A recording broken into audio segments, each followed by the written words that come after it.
police, the man had jumped out in front of her car. Of course, Oates was punished for her crime. She spent 8 months in prison for dangerous driving. But the dead man's family is furious. They say there's much more to this story because the victim, Jari Wise, was also Melissa Oates' boyfriend.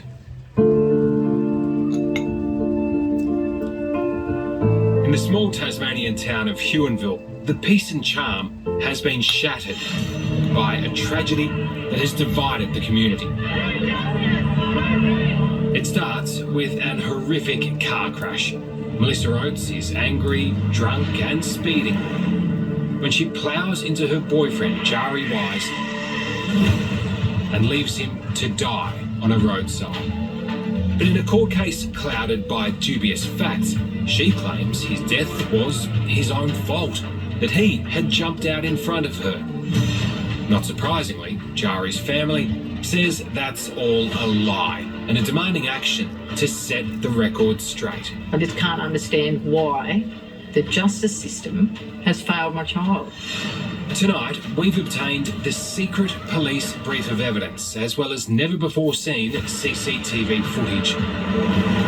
We've asked a team of experts to examine the material, and as you'll see, what they uncover is truly disturbing. There's so many inconsistencies with what we know and her version of events. I think it's wrong to assume that he did jump out.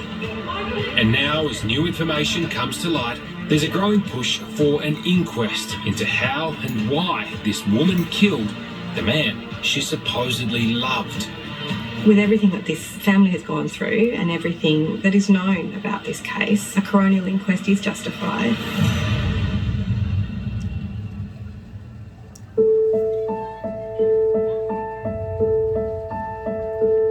Walking around Faith Takalak's house, the memory of her son Jari is everywhere. That's a bit tough to look at. I haven't grieved properly yet. I actually know that myself. I am filled with anger at the injustice of it all. I know my son's death should not have happened. But these photos hold more than just memories for Faith.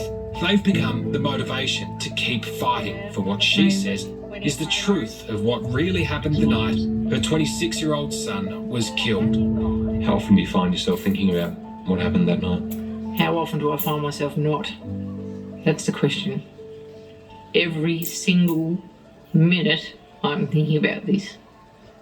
And if I'm not, then I'm racked with guilt for not.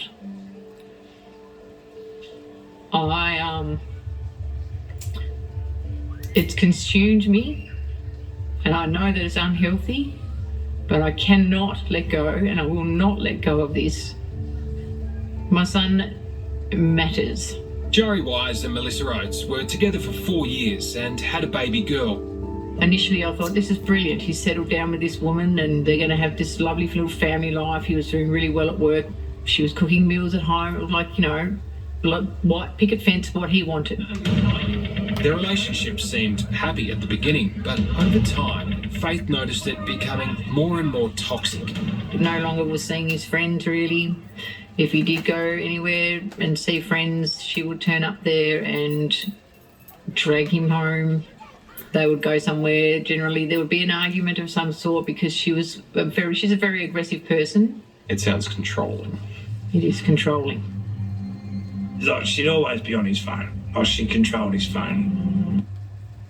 Looking back, Jari's friend James Milner now wishes he'd spoken up about the power imbalance in the relationship with Oates, who was 8 years older than her partner. I'd say he was scared of her. I actually would say that he was scared of her. You sum up Melissa's personality for me. In Melissa's personality, she's vicious. She segregated him from his mates. She just threw the blame game at him a lot, and made him try to feel like that he wasn't good enough. He made him feel like we didn't want nothing to do with him. More often I was getting strange messages from him in the night saying, can you come pick me up? His clothes were burnt. This was all sort of in the weeks, months leading up to it. And and I failed as a mum there, and I live with that now, and I will die with that guilt of not acting.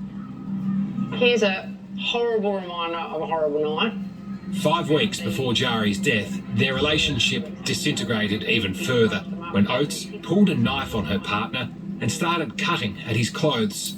This is all done by a knife, all down This here. is all done by a knife. Yep, all down here was all ripped. Look at this. She's wielding a knife and just, yeah. To make matters worse, the next day, Oates attacked Jari, kneeing him in the groin. Finally, police charged her with 2 counts of assault. She pled guilty to both. There's a section of the community that'd say, come on, he's a man. That's right. Yeah, He's not going to be the victim of domestic violence. exactly right. Men are the offenders. Yeah, that's the narrative. That's what we're raised to believe. Of course, we just assume he'll be okay. Or I often hear, what did he do to upset her? Things like that. Which, if the shoe was on the other foot, would be victim blaming. Yeah, absolutely. Yeah. 5 weeks after Melissa assaulted Jari, he was dead. Former detective Gary Jubilant is suspicious about the car crash, and as you'll see, his investigation is about to reveal startling new details. If someone's been victimised and intimidated, and the end result is that person's been run over, I think that warrants a real close look at what happened.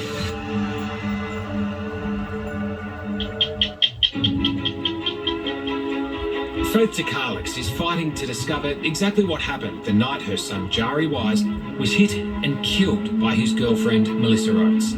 Late last year, she made a major breakthrough. She got hold of the entire police brief of evidence.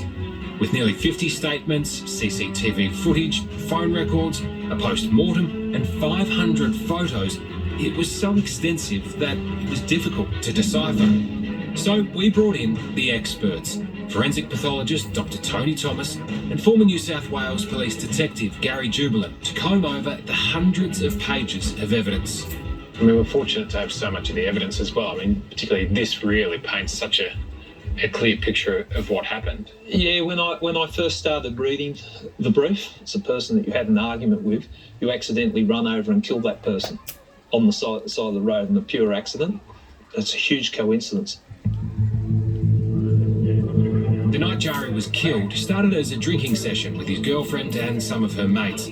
But then an argument erupted and Jari decided to leave. That enraged Melissa Oates and she left shortly after to look for him. CCTV footage pinpoints exactly what she did in the 10 minutes leading up to Jari's death. First, she's captured buying food at a nearby service station. Then seen stopping by the side of the road. We're seeing Melissa pull up in the vehicle and you'll see the brake lights there, and then there's a different angle where you see the vehicle stop. And any sense of what she's actually up to here at this point, 1:02 a.m? Well, we know she's making phone calls at the time because if you look at the telephone records, around that time, there's some lengthy phone calls. I'm coming to get you. I'm coming to get you. Gary believes the 5 phone calls between the pair are significant, but even more so, this single text message sent from Jari to Melissa, simply stating, please, go back. And do we get a sense of what they're talking about?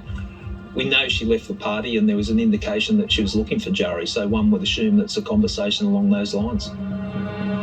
But it's footage from a third camera that's key to understanding the last 90 seconds of Jari's life.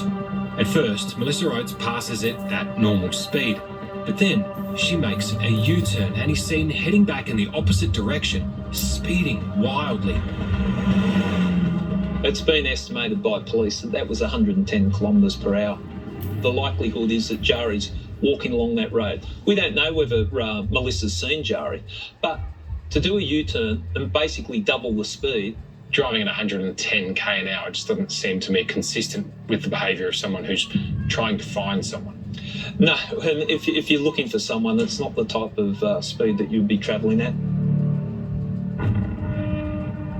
We don't know why she was driving at that speed because she hasn't told anyone. I think it's reasonable to assume that she knew he was in the area, and also there is evidence available that she told people that she was looking for Jari. This is the last vision before the crash. 70 metres on from here, doing 110 k's an hour, Melissa Oates hit and killed her boyfriend. There's evidence available saying that the car was heard to rev up before the impact. And then this impact, it's just horrendous when you think about it. That's car hitting a human. A few seconds later, Melissa Oates' car is seen speeding away. Jari has been left to die. What does fleeing the scene tell you? Well, yeah. Obviously, you look at why are you fleeing the scene? What have you done? And I think, it goes to the credibility of her version of events when she takes off like that. Gary Jubelin has also picked up on evidence of Melissa Oates giving inconsistent versions of what happened that night. The neighbour heard her say, "Look at my car. Look at what he's done to my car. I hit the..." That doesn't seem very remorseful. Then she flips and says, "I'm not sure if I hit anything. I think I just hit someone. I hope it's not Jari." And then another version of events comes in. "He jumped out in front of me." I don't know. He jumped out in front of me. To me, that greatly attacks her credibility. But within an hour of Melissa hitting Jari, she's already had 3 different versions of events of what happened. Yep. But even more conflicting is the medical evidence. We've taken forensic pathologist Dr. Tony Thomas back to the scene of Jari's death. The report said roughly 19 metres from point of impact to where he landed. Yes, in total a little bit more than that, because Melissa Oates claims Jari jumped out onto the roadway, but judging by the police evidence, Dr. Thomas finds that hard to believe. He thinks it's highly unlikely that Jari was on the roadway at all.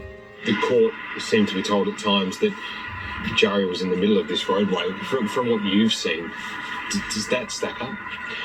not really, because if he was in the middle of the roadway, such as this, he would be facing the car full on. And the distribution of the injuries that he received doesn't actually match that. So I think he's more that way and more here. He's been hit on the gravel verge or on the junction of the verge and the road, and he's not been standing on the road. That's not where someone who was jumping in front of a car would be. No, not at all. No, I completely agree. Photos show the entire windscreen of Melissa Oates' car is shattered and the passenger side of the vehicle ruined. Dr. Thomas says these pictures provide more important evidence that Jari was most likely hit by the car on the side of the road, not on the road itself. All the damage appears to be on the front passenger corner and along the passenger side of the car. Again, that gives me the impression that he hasn't been standing in the middle of the lane, face on. When Oates was arrested by police and photographed, her blood alcohol reading was 3 times the legal limit. Police drone footage filmed the next morning reveals the wreckage scattered all over the road. During those early days of the investigation, it appears police may have wanted Melissa charged with a serious offence. One officer wrote in his statement, "I believed there was more to this than just an accident." Another suggested in his statement the incident was manslaughter. If you compiled this brief of evidence, what would you want that person charged with? I think there's certainly a case that warrants a manslaughter charge to, at the very least, be considered. Gary believes the police case changed when 2 of Melissa's friends gave statements, both claiming that Jari had a history of jumping in front of vehicles. But there was another crucial witness to factor in, a local tow truck driver who told investigators that Melissa had form too. He said a few months prior, he'd seen her using her car to chase Jari down. Gary is confused why such critical evidence from an independent witness wasn't given more weight. And this witness come across credible because he's not invested in it, he's not friends or close with either of the parties. He saw Melissa was chasing Jari around in a car, using the car in effect as a potential weapon. and he gave a very detailed account. That wasn't referred to in the summary of the case. Ultimately, the Tasmanian Department of Public Prosecutions recommended Melissa Oates only be charged with dangerous driving, leaving the scene of a crime, and driving under the influence. None of those charges involved any responsibility or accountability for killing someone. Instead, they only focused on Melissa's driving. Effectively, Jari's death was written off as an accident that he caused himself. So why do you think they would have opted to proceed with the charges that they did in the end? I think they've placed too much weight on her version of events. When Jari's mother, Faith Takalix, found out her son's death was being ignored by the justice system, she was furious. The way the law has worked here, it's almost suggested that she is not to blame for his death, but Jari is to blame for the death. Yes. Yeah, where if you take away the incredibly intoxicated woman doing 110, Jari could be doing cartwheels on the road and still be alive.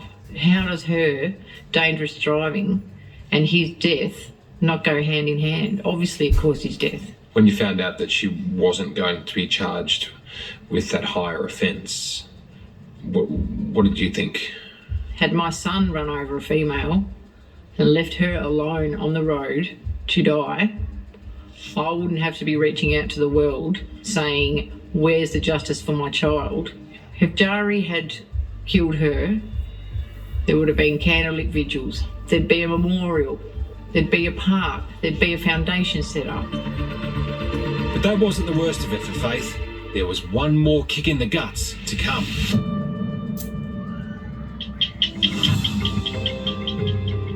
Tasmanian barrister Greg Barnes knows the deep grief families like Jari Wise's suffer when they believe an injustice has been done. The average person would probably look at this and say, well, hang on, she's blind drunk, she's driving at 110 kilometres an hour. If she wasn't doing either of those things, Jari would still be alive. So isn't that causation? She caused that death in that regard? Well, if you can't rule out other causes, then you've got a difficulty in prosecuting any case, for that matter, when it comes to a death. You know, the law is not perfect, and there will be hard cases where, and I mean hard in the sense of the great emotion of these cases and people grappling with the way the law works.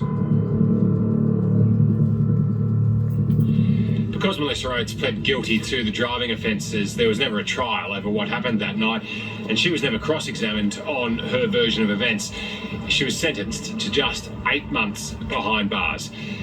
Jari's family now believes that their only remaining avenue of hope is a coronial inquest. Coronial inquests, of course, have a lower threshold in terms of looking at the cause of death. And there are plenty of cases where you don't have a criminal prosecution, but you do have an inquest. So it might not be perhaps a prosecution as such, but they may still attribute the blame to Melissa in this case. Yeah, they could. And coroners can, on a lower standard of proof, make findings which couldn't be made in a criminal court. The Tasmanian coroner has already knocked back an inquiry, but Jari's mum, Faith Takalix, is not giving up. She's appealing the decision in the Tasmanian Supreme Court. Why are you so keen on a coronial inquest? What's that going to bring for you? I want these people that have made these allegations that my son has a history of jumping in front of vehicles and that basically his death was his own fault. I want them to be questioned, and I want all to see. I want the truth to be told. This is not about me wanting her to do any more time, but just for it to be on a bit of paper means that Jari's death meant something. In your mind, what you're pushing for has nothing to do with punishment. It's purely about accountability. Accountability, exactly. Tasmania's Shadow Attorney General, Ella Haddad, says Faith shouldn't have to be fighting so hard for a coronial inquest. With everything that this family has gone through and everything that is known about this case, a coronial inquest is justified. The benefit of a coronial inquest is that a coroner would be able to look at things from a different perspective, to hear some of that evidence that wasn't able to be brought out in court, and to potentially give some closure to the family. Finally. Yeah, good, thank you. Ella will continue helping Faith to get the justice that she thinks the grieving mother rightfully deserves. It's clear that the family is a family still very much devastated by this really shocking death. They're a heartbroken family who have lost a loved one. And, Faith was told, let the justice system take its course, and she did that, and she feels really let down. Melissa, it's Tom Steinford here from 60 Minutes. When we contacted Melissa Oates this week for comment, just wanted to put some questions to you about what happened that evening. No, thank you. Bye. She told us she had nothing to say.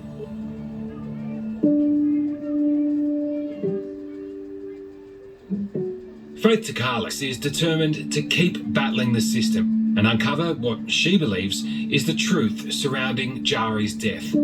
Only then can she rest and properly grieve the loss of her son. To jump in front of a car that's doing 110k an hour. You know you're going to die. Jari would not want to die. Jari was not suicidal. And that breaks my heart. Jari was just planning to branch out, and he was excelling at work. The future was looking brighter. Do you think justice was done? Absolutely not. I've had to fight since the very moment he was killed to get anyone to listen to me. I've been told to sit down and shut up, let nature take its course. It'll all be fine, don't you worry about that. Well, that didn't happen. Do you think the truth will bring you some peace? I hope that it will bring me peace. I'd rather have Jari back.